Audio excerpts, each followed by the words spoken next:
साथियों नमस्कार। जय हिंद जय भारत। कैसे हैं आप लोग? अच्छे हैं, अच्छी बात है। रीजनिंग में पासा पढ़ा दिए थे आप लोगों को और हमें उम्मीद है कि आपके समझ में आया होगा। किताब के सवाल आप कर लीजिए। आप लोगों की बड़ी ख्वाहिश थी कि इसके बाद घन पढ़ा दिया जाए, तो हम घन पढ़ा देते हैं, यानी क्यूब। देखिए, क्यूब जो चैप्टर है इससे दो तीन तरह के सवाल आते हैं और ये पासा की तरह ही होता है।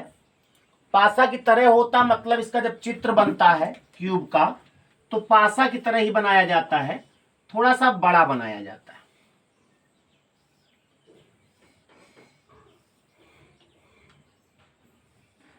ये जो है घन नहीं है। हमने घन का रूप बनाया है, लेकिन घन इसलिए कह रहा हूं नहीं है, आप समझ जाइएगा इसको घन। लेकिन अगर इसको नापा जोखा जाए तो घन हो सकता ना निकले। क्यों जानते हो? क्योंकि इसकी लंबाई चौड़ाई ऊंचाई जो है वो सब बराबर होनी चाहिए, और हमने नापा तो है नहीं, ऐसे ही बना दिया, तो ये समझ लो घन है। ये घन इसलिए है क्योंकि घन की जो होती है, ये जितनी लाइनें हमने खींचा है ना, इसमें सब लाइनें इक्वल होनी चाहिए, बराबर होनी चाहिए।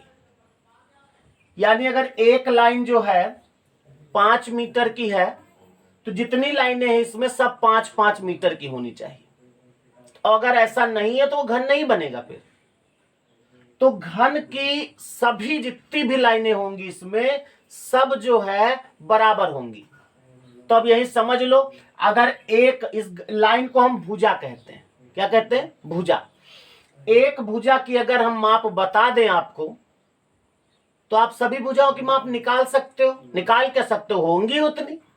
अगर एक भुजा हम बता दें कि ये 5 सेंटीमीटर की है, तो आप जितनी भुजाएं इसमें हैं सब 5-5 सेंटीमीटर की मान लो। ठीक। इस घन में 3 चीजें होती। एक होता है सतह, दूसरा होता है कोना, और तीसरा होता है कोर। 3 नाम याद रखिएगा, सतह, कोना और कोर। होते क्या है? सतह का मतलब होती है दीवार। ये जैसे एक ये दीवार है, एक ये दीवार है, एक ये दीवार है, इस तरह की इसमें दीवारें कितनी होंगी जरा कल्पना करो। जैसे कोई घन आपको पासा दे दिया जाए तो पासा में कितनी सतह होती थी? 6। तो इसमें भी 6 सतह होंगी, यानी 6 दीवारें होती। तो अगर एक घन में सतहों की संख्या देखी जाए तो कितनी होगी? 6, यानी 6। अब बात आई कोना की। अब आप देखो इसमें कोना कितने होंगे।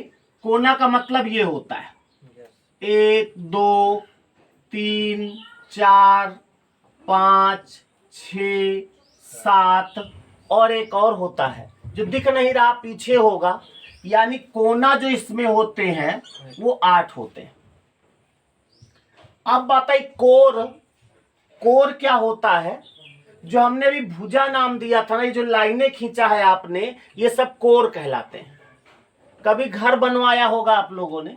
नहीं बनवाया? बनाया है। अच्छा, कुछ भी क्या देखा तो होगा।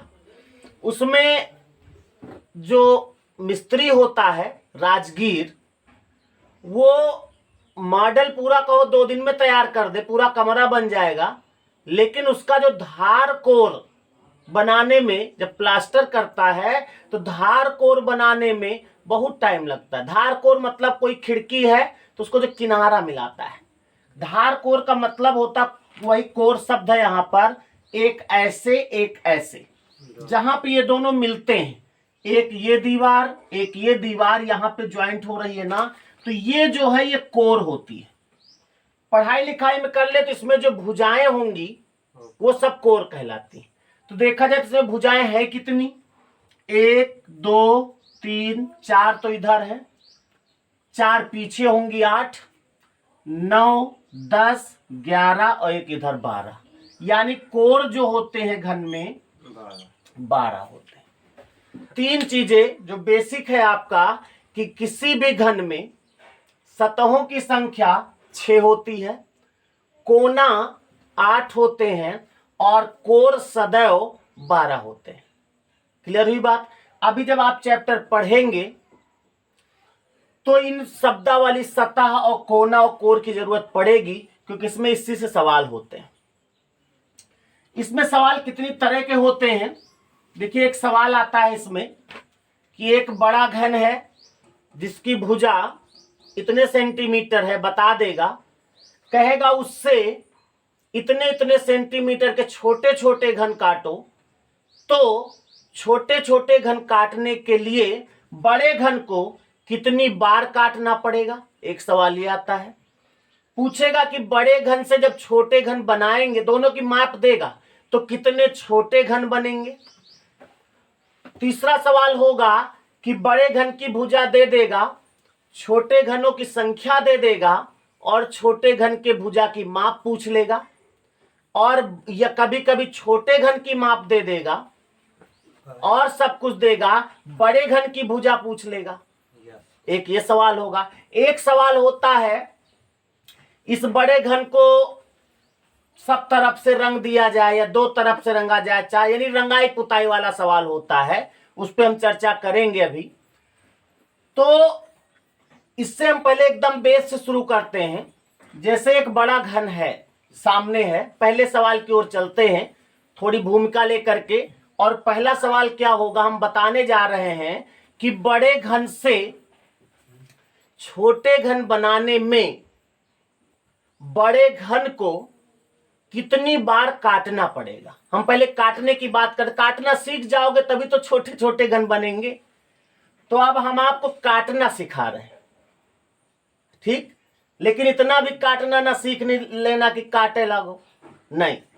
अगर काटने लगे तो हम काटब फिर। तो काटने वाले सवाल क्या होते हैं, इसमें आप बड़ा घन देख रहे हैं, सामने बना हुआ है, हाँ? इसकी एक भुजा हम आपको बता रहे हैं 5 सेंटीमीटर। इससे क्या समझ गए आप? ये भुजा कितनी है? 5 सेंटीमीटर। ये कितनी है? 5 है। ये कितनी है? 5 है। ये कितनी है? 5 है। जितनी भुजाएं सब कितनी है? 5 5 5। अब कह रहा इससे एक एक सेंटीमीटर के कितने? एक एक सेंटीमीटर के छोटे छोटे घन बनाने में बड़े घन को कितनी बार काटना पड़ेगा। ठीक, इस सवाल की हम बात कर रहे हैं, इसी सवाल को समझाने के लिए आपसे बात करते हैं। तो ध्यान दीजिए, सबसे पहले 5 सेंटीमीटर ये है।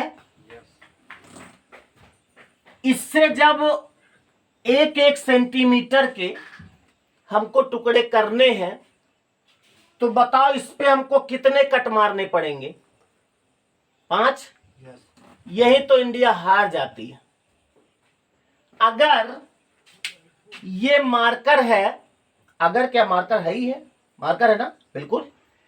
इस मार्कर के अगर हमें 2 खंड करने हैं, मात्र 2 खंड, तो इसको कितनी बार काटना पड़ेगा? एक बार। अभी तो आप कर रहे थे 5 खंड करने, तो 5 बार काटना है। जब 2 खंड करने हैं तो 1 बार काटना पड़ा।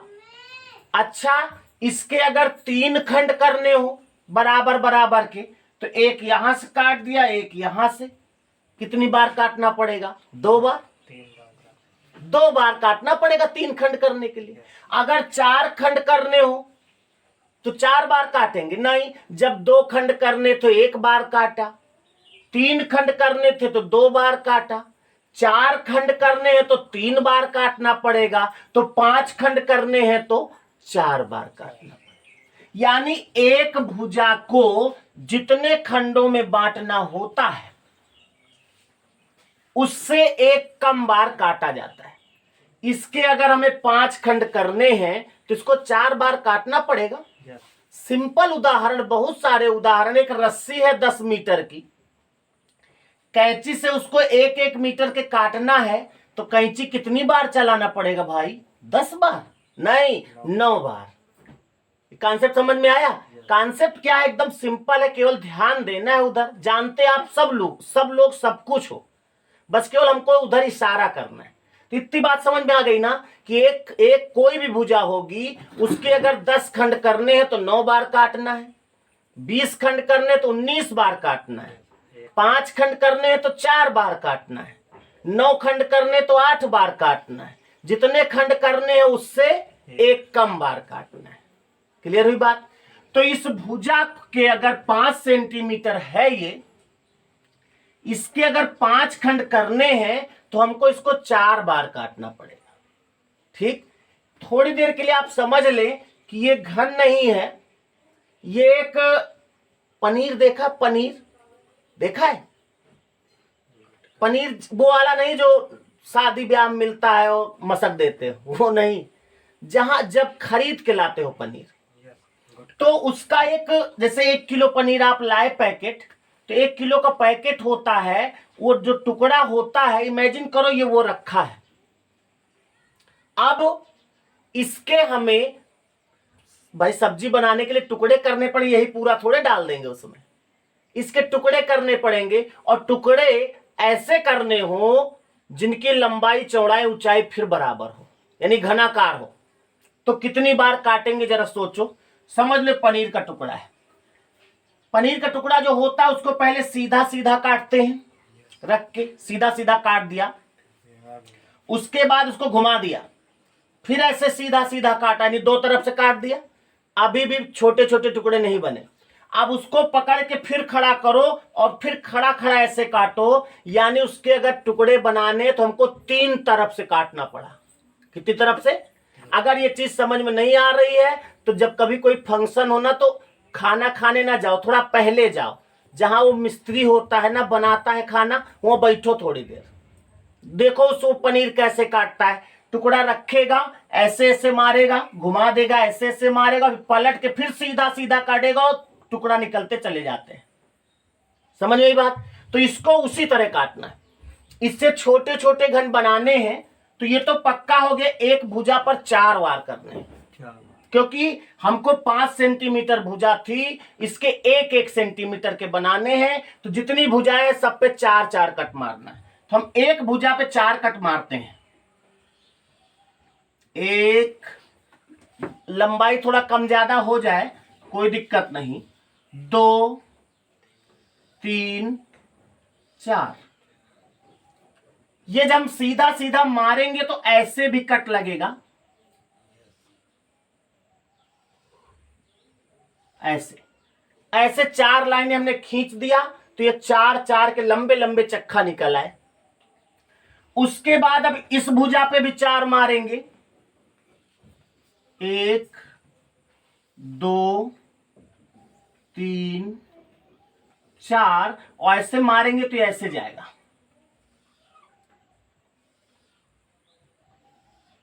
अभी देखा जाए तो अभी टुकड़े घनाकार नहीं बने, अभी तो अगर इसको उठाओगे तो लंबी सी पाइप बनी निकलेगी। अब इसको जब इधर से भी काट दें, ऐसे जैसे ये हमने काटा, ये पूरा अगर निकाल लो तो ये सब टुकड़े घनाकार निकल आए। ऐसे सब पे 4-4 वार करने।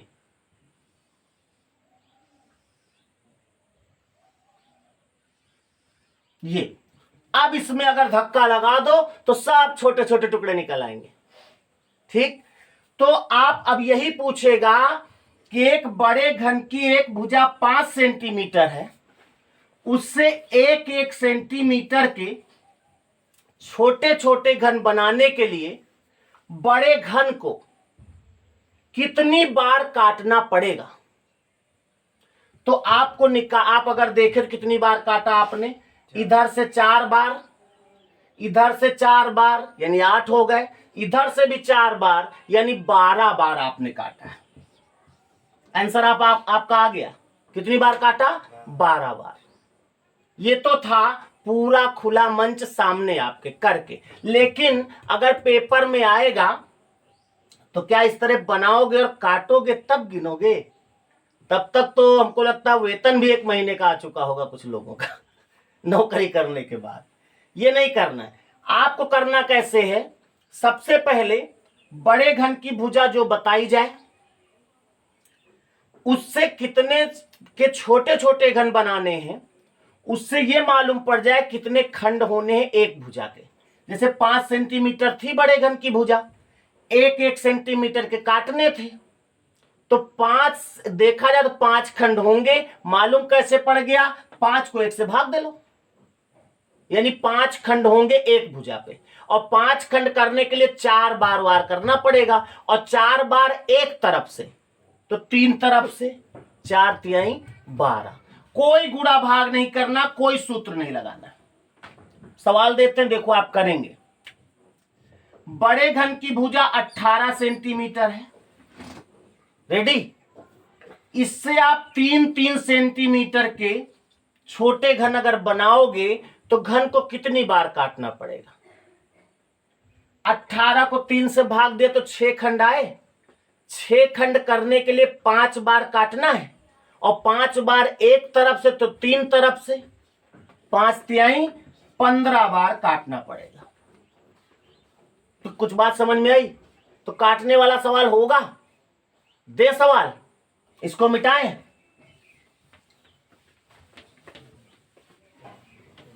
चलो फिर एक सवाल करके दिखाओ। बहुत सिंपल सवाल लेकिन आता है, और इसी कॉन्सेप्ट पर अभी एक सवाल होगा, वो भी पूछा जाता है। एग्जाम में भी आया था, किसी एक बढ़ई को लकड़ी का एक घनाकार टुकड़ा दिया गया, उससे कहा गया कि हे बढ़ई बाबा हे बढ़ई बाबा, इसके छोटे छोटे टुकड़े कर दो लेकिन लंबाई चौड़ाई बराबर हो। बढ़ई बाबा लग गए। उन्होंने कहा बच्चा पैसा कुछ मिले? तो कहा गया बाबा जितनी बार काटोगे हम 5 रुपया देंगे एक बार काटने का।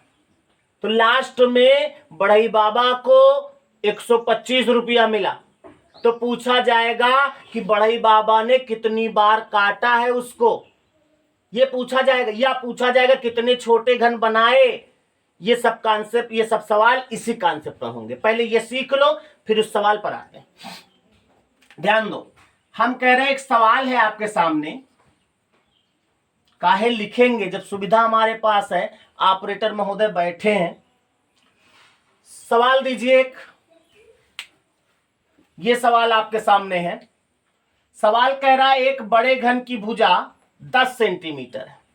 कितने सेंटीमीटर? 10 सेंटीमीटर है।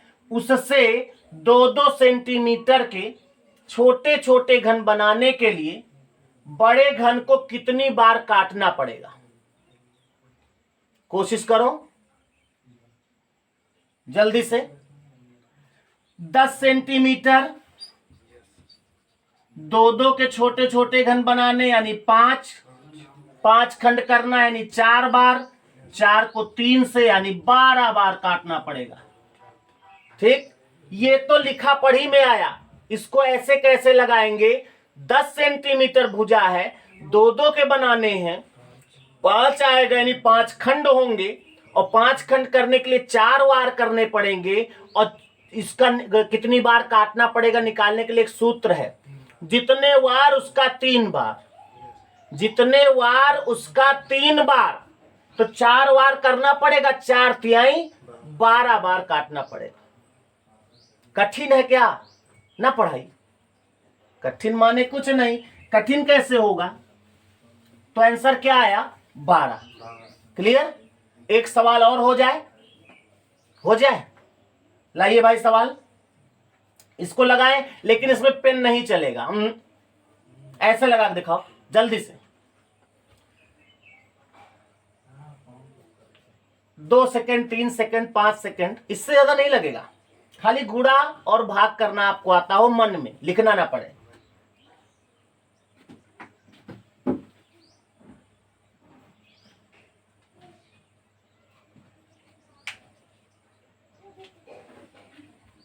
हो गया होगा। करा एक बड़ा घन है जिसकी एक भुजा 27 सेंटीमीटर है, उससे 3-3 सेंटीमीटर के छोटे घन बनाने के लिए बड़े घन को कितनी बार काटना पड़ेगा? देखो कैसे आएगा। 27 को 3 से भाग दिया, 9 आया। 9 खंड करने हैं तो 8 बार काटना पड़ेगा, और जितने बार उसका 3 बार, तो 8 त्रिक 24 आ जाएगा। कुछ लिखा हमने? नहीं लिखा तो आप क्यों लिख रहे हैं? क्यों लिखा? मिटाओ उसको। भाई 27 सेंटीमीटर बड़े घन की भुजा है, 3-3 के बनाने हैं, 9 खंड होंगे। 9 खंड करने के लिए 8 बार काटना पड़ेगा, और जितनी बार काटना पड़ेगा उसका 3 बार कर दो बस, यानी 24 आंसर आएगा कि नहीं? तो 24 आंसर आएगा इसमें। हो जाएगा? कर लोगे ना? Very good. अब इस कॉन्सेप्ट का जो सवाल है, जो भी हमने बढ़ई बाबा वाला बताया है, इसको भी कराएंगे, लेकिन उसके पहले आपको एक जरूरत पड़ेगी। क्या? नाम चैप्टर का क्या है? घन। अंग्रेजवा क्या कहे? क्यूब। आपको इसको पढ़ने के लिए क्यूब आने चाहिए, यानी घन आने चाहिए। और घन कम से कम 10 तक तो सबके आते हैं, सबको आते हैं। 15 तक के घन, 15 तक के घन आपको आने चाहिए। जुबां पे कहीं पर 729 दिखे तो आपको ये ना कहना पड़े क्या है, मालूम पड़ जाए कि 9 का घन है, क्योंकि घन पढ़ने के लिए घन आना चाहिए। आगे के सवालों में इनकी जरूरत पड़ेगी। तो हम 15 तक के घन लिख देते हैं, इनको आप पढ़ डालिएगा और याद कर लेना, तब सवाल करने में मजा आएगा। घन का मतलब क्या होता है? क्यूब तो अंग्रेजी है भाई, घन का मतलब क्यूब होता है। अच्छा, क्यूब का मतलब घन होता है? दोनों का मतलब नहीं। घन का मतलब होता है उसी संख्या को उसी संख्या से कितनी बार गुणा। जैसे आपको 3 का घन निकालना है तो क्या करोगे? 3 को कितनी बार गुणा करोगे? 3 बार नहीं, 2 बार गुणा किया जाता है। अब आप कहोगे फिर स्क्वायर में 1 बार गुणा किया जाता है। यही तो मैथ और रीजनिंग में अंतर है। आपको मैं प्रूव कर रहा हूं कि 3 बार गुणा करना है कि 2 बार। इसका घन आप ऐसे ही तो निकालते हो। 3 का घन निकालना है, यही तो होगा। 3 त्रिक का 9 त्रिक 27 होगा कि नहीं? जरा देखो गुणा कितनी बार किया आपने? 3 बार किया क्या? 2 ही बार तो किया। तो घन जब निकाला जाता तो गुणा 3 बार नहीं किया जाता, 2 बार किया जाता। देखो 1 बार किया 3 त्रिक का 9, एक ही बार तो गुणा किया, बताओ 1 बार किया कि नहीं? और उसके बाद फिर जो 9 आया है, 9 को फिर 1 बार 3 से 27 हुआ कि नहीं? तो 1 बार ये गुणा किया, 1 बार ये गुणा किया। बताओ 3 बार कहां गुणा किया, हमको बताओ। अब इसी से आप अंदाजा लगा लो कि रीजनिंग और मैथ में अंतर क्या है। किसी से आप पूछ लो, वो बताएगा स्क्वायर का मतलब 2 बार गुणा। हमका को 2 बार गुणा करके दिखा दे स्क्वायर में जाने। और क्यूब का मतलब 3 बार गुणा कहेगा, नहीं, क्यूब का मतलब 2 बार गुणा। तो फिर ये 3 क्यों लिखा जाता है? 3 इसलिए लिखा जाता है कि जिसके ऊपर, जैसे 5 के ऊपर 2 लिखा है तो इसका मतलब हुआ इस संख्या को 2 बार लिखो। अगर इसके ऊपर 3 लिख दे तो इसका मतलब हुआ इसको 3 बार लिखो। अगर इसके ऊपर हम 5 लिख दें तो इसका मतलब हुआ इस संख्या को 5 बार लिखो। गुणा 4 ही बार करना है, वही है। 5 खंड करने हैं तो 4 बार काटना, वही कॉन्सेप्ट यहां फिर है। तो क्यूब आपको 1 का, 2 का, 3 का, 4 का, 5 का, 6 का, 7 का, 8 का, 9 का और 10 का, इतने क्यूब। फिर इधर 11 का, 12, 13, 14, 15, इतने क्यूब आपको ऐसे ही लिख करके पहले लिख लो आगे। 1 का क्यूब आपको आता है। अगर मान लिया नहीं आता तो 1 गुणे 1 बराबर कितना? 1। और आपको इस चीज को करने के लिए जिसका भी क्यूब ना आता हो, जैसे यहां तक तो आते लेकिन 13 हो सकता ना आता हो कुछ लोगों को आता है, तो आप मोबाइल उठाओ और मोबाइल में 13 इंटू 13 इंटू 13 कर लो, सब कुछ 13 हो जाएगा, क्यूब आ जाएगा। तो इस तरह गुणा करके आप क्यूब निकाल सकते हो। 2 का क्यूब 4 होगा, 3 का क्यूब, सॉरी 2 बार लिख रहे हैं, 3 बार लिखना है भाई, 8 होगा, 27 होगा 3 का, 4 का क्या होगा भाई, हाँ मालूम, 64 होगा भाई, 5 का 125 नहीं 125 होगा, 125 अंग्रेजी बताइए भाई। 6 का क्यूब क्या होगा 216, 7 का क्यूब 343, 8 का क्यूब 512, 9 का क्यूब होगा 729, 10 का क्यूब हमको नहीं आता, आप लिख लीजिएगा, हमको नहीं आता भाई, आप लिख लीजिएगा। 11 का क्यूब 11 गुणे 11 गुणे 11 बराबर होगा 1331। 12 का क्यूब होगा बराबर 1728। 13, 14, 15 का हमको नहीं आता,